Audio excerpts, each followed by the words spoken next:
Hey there, welcome back. We have a treat for you today. Oh my goodness, I'm actually on fire. I just finished the episode. It is so good. I am interviewing Susie Tomenchok. Susie is somebody I like love her two pieces. She is somebody who has worked with Fortune 100 companies for the majority of her career, where she led a sales, like the head of the sales team, closing a portfolio of over like 80 million annually. Some of her clients include like ESPN, Discovery, like just crazy, crazy success story. She's part of our powerhouse mastermind, and she talks all about negotiation. And just from hearing her talk, I'm like, I need more of Susie in my life. Like I need to learn from her. So we had her present to the powerhouses. They were blown away, and we knew we needed to get her on the podcast so you could get a little taste of what negotiation is. What I love about this is I didn't know I needed this skill set, right? I know when I use negotiation, and I thought they were very specific times in my business. But what I wasn't realizing was I was negotiating every day. And sometimes I was losing big time.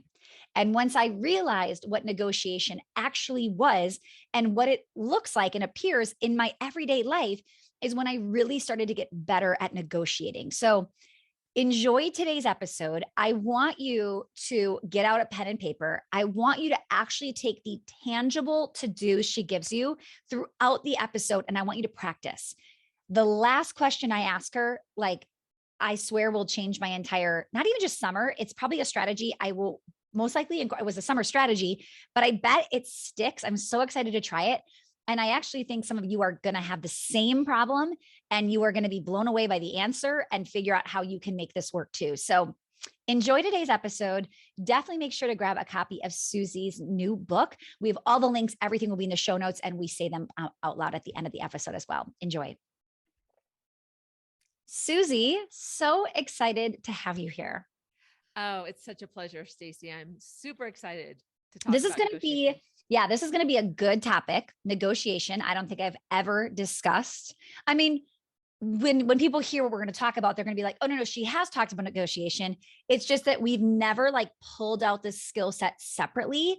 And who better to have on than you to talk about it? So first of all, can you explain your background, like what you've been doing, what your career has looked like, just because I want people to hear, and then we're going to dive into some really good negotiation tactics.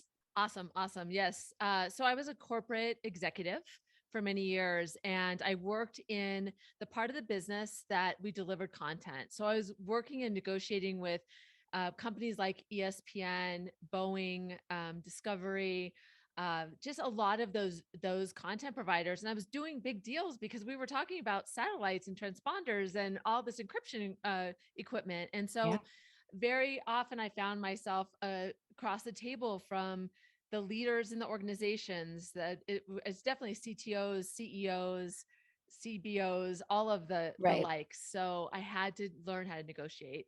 And my aha was around, I have three young girls, seeing them starting to negotiate and living kind of Mm. some of the things that they saw me and emulating me. And as an executive coach, seeing how negotiation just makes us better humans. Yeah. And so now I'm just on this mission to get people really comfortable with it. Yeah. Okay. So can you just break down in the simplest form, like what is negotiation? Like what do you, I mean, what do we think of? What do you Yeah. actually see? I want to hear that.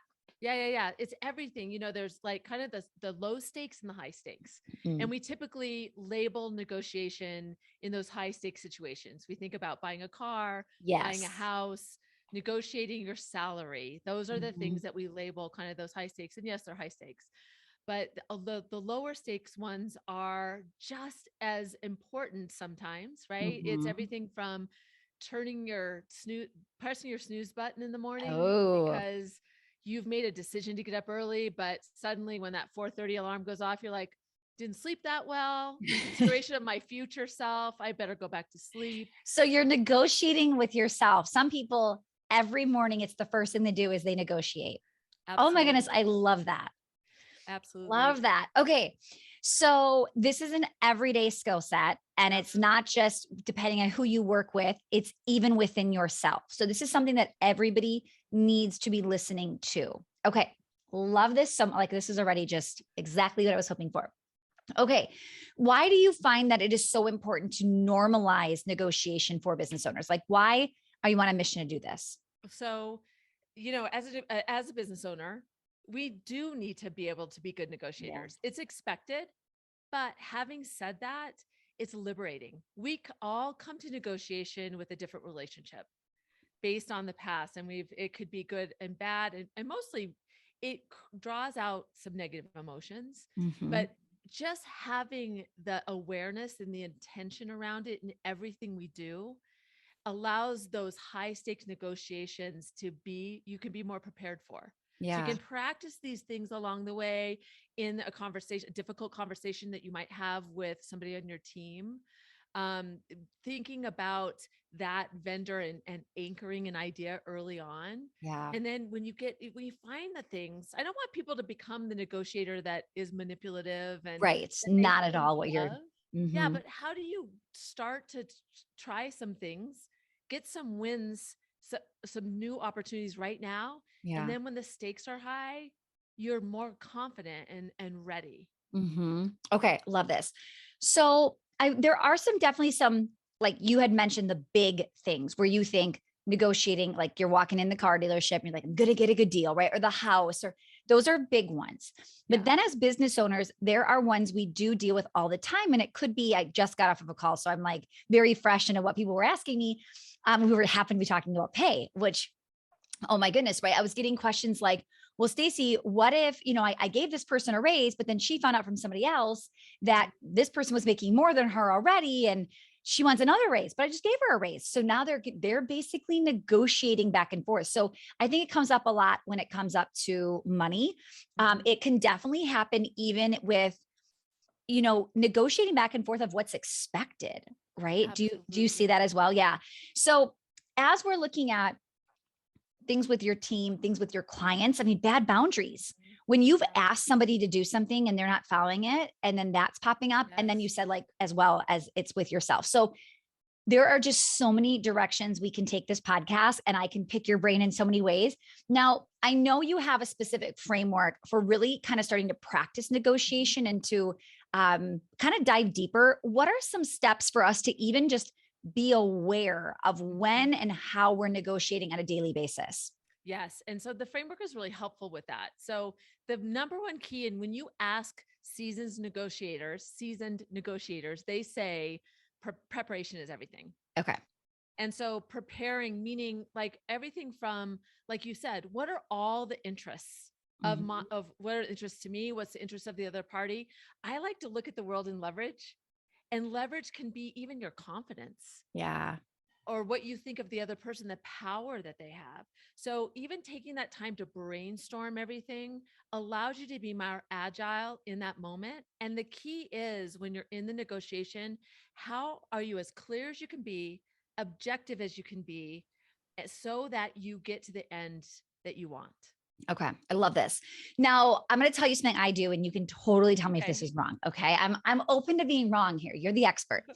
So if somebody asks for something and they catch me off guard, whether it's a raise or like just something else, or they're almost trying to get something that's not normally given. A lot of times I will actually say, oh, like interesting. Let me like write down what you're asking and let me think about it and I'll get back to you. Versus putting me on the spot and now I have to answer and then maybe I regret giving them the extra something or the raise or so is that okay? Is that okay strategy to be like, I got to think about this? Especially if you're unsure. Okay. If you have a plan and you're very sure, if it's a person that comes back to you many times, or you want to give them homework, or Mhm. you want to give them a firm kind of like no, Okay. that's fine, but what you're doing is giving yourself space Yes. and Okay. taking control of it on your terms. Okay. I love this. I really thought you were going to tell me I was wrong and I just was like deflecting.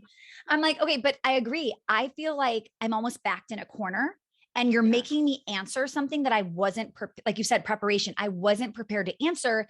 And now you're making me off the fly, just think of something. And I'm just asking for a moment to think about it before I answer. And I Absolutely. love that you're saying prep is like part of it. Okay. Amazing. Keep Totally. going. Yeah, and on the other side, I actually Yeah. tell people, ask a question they're not prepared for, because Okay. there is. And so like, we Yeah. can look Yeah. at If it it's both not you, ways. yeah. That's a good strategy on their side. Yeah. Because Right. you Because just some want to. people will answer and now you've got it. Yeah. Okay. And as a business owner, this happened to me the other day. So we have to be aware of these Yeah. things. As I had put out a big number to a client and I felt really nervous about it. Verbally, she said yes. And then she told me to put it in writing. And so it was like, oh my gosh, I'm so nervous to put this in writing. So what Mm, I do is I write an email and I send it later because it doesn't feel like me like sending it. yeah. And then when I got the email back from her, she's like, yep, looks good. Can you throw in one more thing? And my immediate response was, oh my gosh, I'm so excited. I'm going to give her 6 other things because Oh man. I'm so excited. So I gave myself space. I didn't answer right away. And in an hour and a half, my response was, sounds great. I'd be happy to do that one additional thing. So Okay. understanding ourselves and our emotional triggers can Yeah. help us in that moment. Like you said, you were like triggered. Take a step back, take some Yep. time. Yeah, I love that. Well, and we just purchased a home and then we were negotiating for some furniture and things like that. And I think one of the things that Kent and I were good about was with that prep part, we had our numbers set. So it was like, listen, especially knowing it was Florida, this could be a bidding war, this could be, above offer. And we just said, like, here is our top number. We're not going past this. Here's what we would take for the furniture. If it's more than that, we'll buy our own. So I think just like the more space you can give and the more clear you can be, I just felt so much more confident doing it because and then both of it worked out in our favor. But I was also really confident I wasn't making a quick decision and it was just rushed. Yes, that is so good. And being super clear about your walk away Yeah. and thinking about even what that would look like or how that would Mm, feel, okay. because sometimes walking away is scary. So anticipating Mm, that, you know what, if they say this, I'm going to be like, thanks yeah. anyway. Okay. Goodbye. Okay. You just reminded me too. So in our call today earlier, somebody was going to demote somebody and I said, well, she could walk away. So Mhm. let's think about that. How do Yes. you feel about that? And she was like, she's very replaceable. And I was like, okay. So now Yes. you can, the worst case scenario, she walks away and you're like, I can easily replace her. Right. So Yes. all these little things are popping up. So, Susie, so good. Okay. So what happens after preparation? Yeah, it's that awareness. Mm, So it's knowing when you're prepared and like you said, what your walkaway is and what your floor and ceiling is, mhm. then in the moment you can really respond to what's going on the other side of the table. Because just as you want to keep your emotions pretty straight, Yeah. you also want to make sure that that person doesn't get nervous or apprehensive because Mhm. they're not going to be able to stay clear. So you Okay. want to, in the aware being, thinking about, okay, what else, what other information do they need? Why are they asking this question? What other things do I need to ask them to better understand their position? And then thinking about, okay, are they ready to say yes and Mm, close? So that okay. awareness is about being like, Yeah. really, you have the map. Now you're helping to Mhm. guide the other person. Yeah, so good because I'm even picturing, when somebody's trying to sell you and there's like a turning point of like, this no longer feels good. They're feeling pushy. This Yes. doesn't feel right. They're not aware of how you're feeling in that moment, which is making you push back. So, really, even thinking as you're selling or making offers or any of that, not just about how you're feeling, but how are they perceiving this? How are they feeling? Yep, absolutely. Mm, Absolutely. Because we assume, one tip that I was going to give was all about your relationship with no. We assume that it's easy for people to say no, but it isn't. no. And so when Mhm. we assume that, we don't like to hear it because we think it's going to come a lot. But thinking about that relationship with no and what you're going to do and understanding, like you said, understanding that what is in your head is not in theirs. Don't make that assumption. Okay, so good. Susie, you're knocking it out of the park. This is such a good episode already. Okay, what's next? The close. And Okay. you hear a lot around, he's not a good closer, she's not a good closer, and what that is you're not aware enough of what's going on and what you Mm, need to do to move it forward. So whether it is timing, what do you need to do for them to say yes, what are the hurdles that they're still dealing with? And that close, like we've seen in retail and as we yeah. know as business owners, that timing thing really helps to escalate that close. So what are those things that you can apply in that moment to get there, Mhm. and recognizing that they're ready to say yes Mm, Even if you're so prepared to tell them so much, yeah. just know what they need to know to say yes. Okay. So good. And how do you figure that out when you say figure out what they are going to need to hear? How, where, like, what is a tactical tool or way for them to start to practice that and learn that?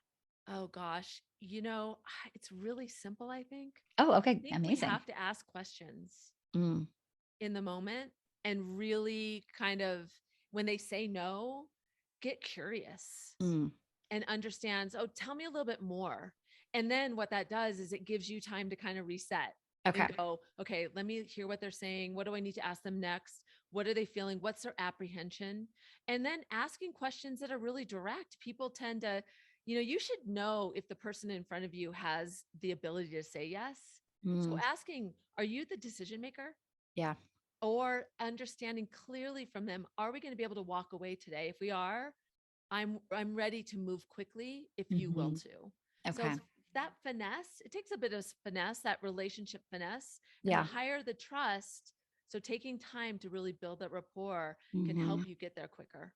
Oh, so good. Okay. There's one more step, I believe, right? Yes. Well, it's Okay. evaluate. Okay. And, we get in a negotiation and a lot of times people don't keep going like they should. They get in, they're like, check the box. I negotiated, I'm going. But Okay. but you need to stay in it. Make sure you Hmm. get what you want, go to the close. And then when you're done, don't just like shut the door. Yeah. Think about what did you learn? What worked really well? What do you want to incorporate later? Because the only way you're going to get better is to really evaluate what went well. And Mm, every negotiation is different because it's a different business situation or right. situation, different people. Yeah. It's all different. Absolutely. So good. Okay, let's go back to the alarm clock. I actually love this story that you brought up. I think a lot of us probably negotiate with ourselves or like, well, I'm actually not a snooze person, but I'm like, I'm actually worse.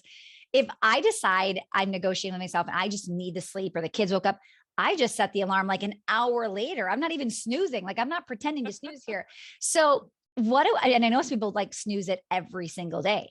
So tell us, what can we do? How can, if we want to stop that and really just get up and get productive, how do we do that? Like, what are some tips or tools for negotiating within ourselves? Yeah. Well, the first thing is awareness and Okay. going, why are we doing this? Yeah. Because it doesn't just happen at the alarm clock. Hmm. In that situation, it's high stakes. If you're doing a marathon in a week, that is a high stakes snooze button or a Yeah. re-alarm, Yeah. versus if it's just so understanding the conditions of the Mm. negotiation and being really smart about that or Okay. thoughtful. Hmm. And then understanding that we get in our own mind about we accept what's put in front of us. We don't see the opportunity to negotiate. We might adjust our perception based on what we're seeing from the other side. Mm. If they use fear or emotion against us, Yeah. then we could negotiate with ourselves. So it's all about having a coach on the outside that can help you, especially if it's a high stakes situation. Yep. Stay in it and get what you need to all the way along until you get Yeah. better. Yeah. And for me, I think too, the more motivated I am, or I should say, the more clear I am, almost like the preparation piece. Yep. If I am prepared with what I want to do in the morning, Hmm. and I wake up knowing I have that thing to do, or that like this is what maybe I'm writing a chapter of my book, or if I know that's what I'm working on versus, well, like I'm not really that prepared. And when I get in my office, I'll figure it out. It feels a little easier to hit snooze or to go Yes. back to bed versus like, no, no, no, I am supposed to be doing this thing and now I'm choosing not to. Yes. So I I think that totally agree. is helpful for sure, Yes. is kind of that clarity piece as well. And then Yeah. kind of going back to what you said with evaluating, like some days I feel good about my decision of like, no, I really needed extra sleep. Like Hmm. Tegan came in our room 2 times and I was exhausted. And I feel good that I listened to my body and I slept. And sometimes I think it was totally, I got 8 hours of sleep. There was nothing wrong with my sleep. Like I just wanted to sleep in. And that's not a great excuse, right? So really kind of keeping that in check as well. Yeah, Yeah. absolutely. It's getting to know yourself along the way. Yeah, it is, right? I mean, it is getting to know yourself. It's like, okay, who am I being consistently Mhm. when no one's watching right? Yeah. Nobody knows what time I'm waking up. I'm the first one up in my house. Like nobody even my house even knows, right? So I think it is good to kind of observe your actions Mhm. and then look at your outcomes. Are you happy with your outcomes or are you hoping for more? And maybe it's the negotiating within that's starting to hurt you a little bit. Yes, Yeah. exactly. That's exactly right. Okay, so let's talk a little bit about mindset. Mm. So, how does mindset play a part in negotiation? Yeah, just making that shift to seeing that negotiation happens all around us, I Mhm. think prepares ourselves.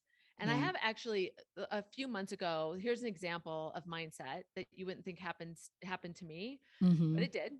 So I saw a farmer's market. I made the assumption it was a farmer's market. It was a truck with these guys that looked like they had just been picking fruit.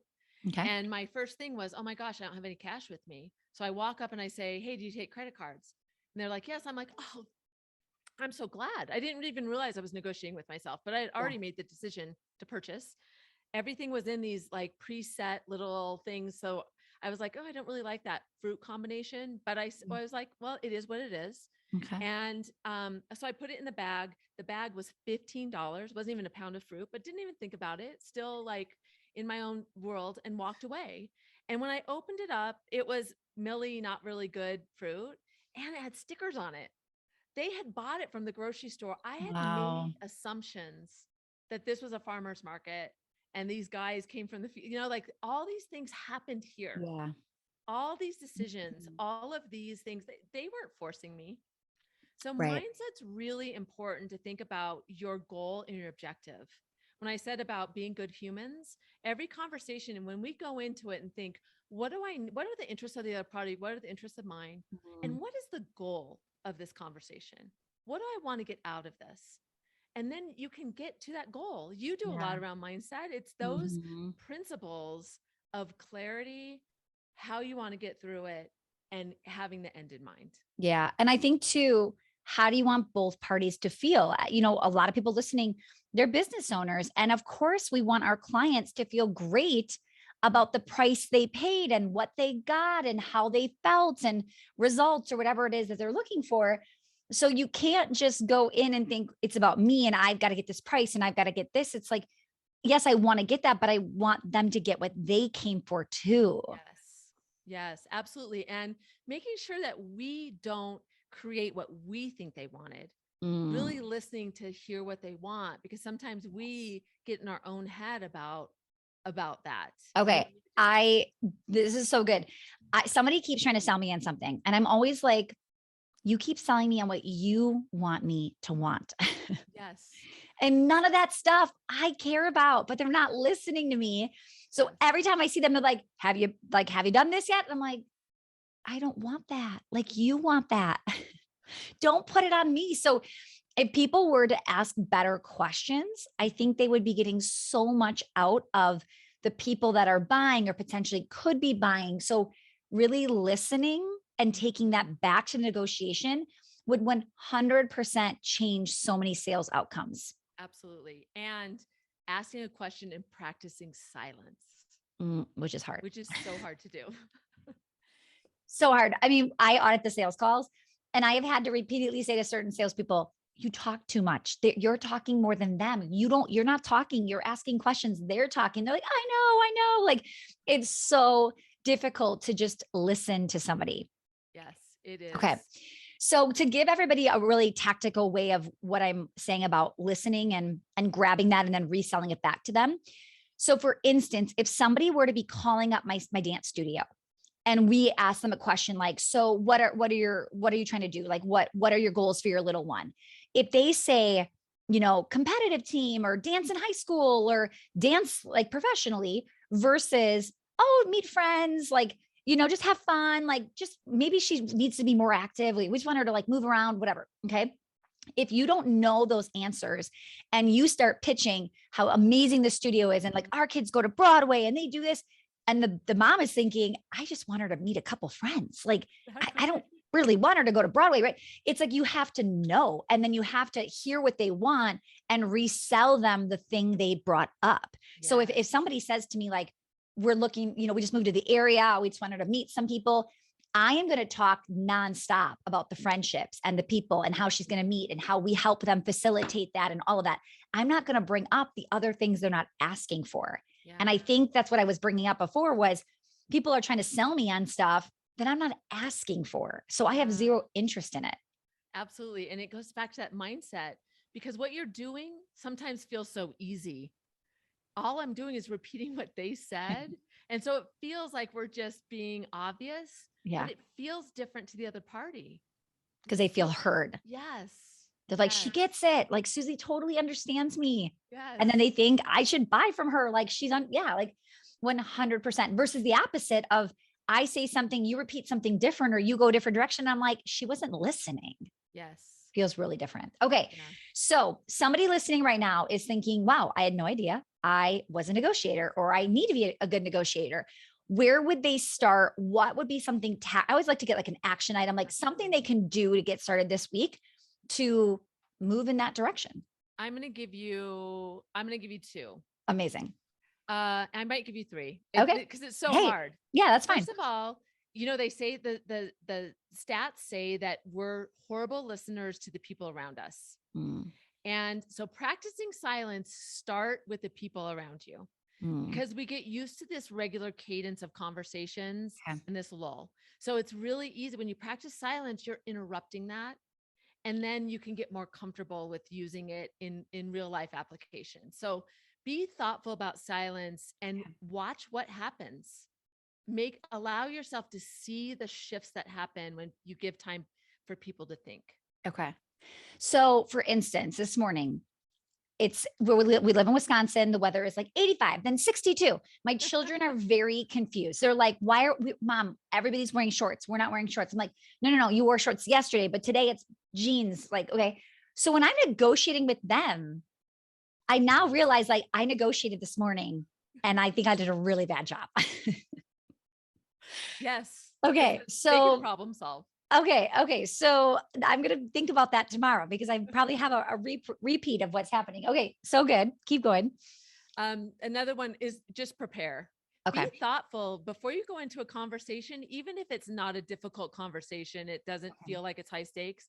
Ask yourself, what is my goal? What are the interests of the other party? And what do I need to be aware of?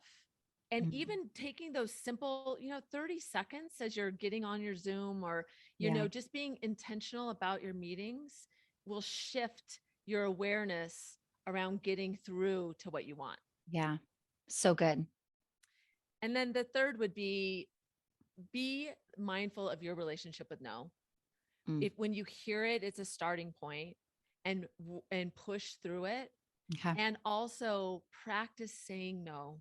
Those boundaries and being able to say no without emotion, with empathy, but no excuses. Yeah. And just start noticing that, because that's kind of the start of pushing through those conversations to get what you need. Love that. Okay. Another question for you off of that. Yeah. I have pretty good boundaries when it comes to like Facebook groups and like going in and helping and all the things. I have horrible boundaries when it comes to Voxer. I've been thinking about just like cutting Voxer out of my life. Is that one of those things where it's like, you should, or is it like, well, no, Stacey, you just need to learn how to control yourself on Voxer? So why is it different from those other platforms for you? Okay. This is totally it. It's on my phone. I keep nothing on my phone. So I don't go on Facebook on my phone. I don't go, like I do all of that, which sounds crazy. But when I go check like our Powerhouse Facebook group, I'm on my desktop because I think I can type faster. Right. So with Voxer, I don't need to type. So I'm like, oh, it can be on my phone. So that's where I'm breaking it. So what are you saying? Get it off my phone? Yeah, exactly. And see what I did there? You asked me a question. I didn't answer the question. I asked a question. Okay.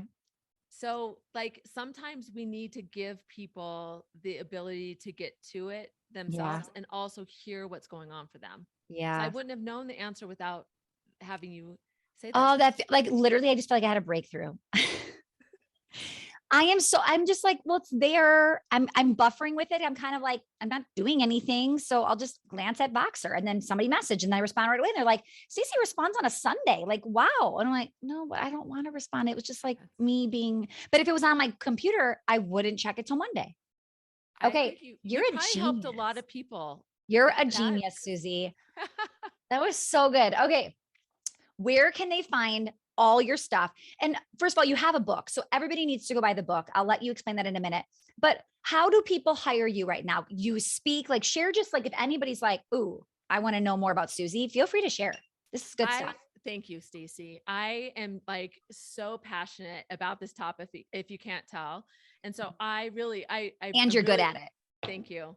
I really want to spread the word. And whether it's, I love to do keynotes around what are some of those things that you can incorporate and get people really excited about it because people need to understand the shift needs to happen. Yeah.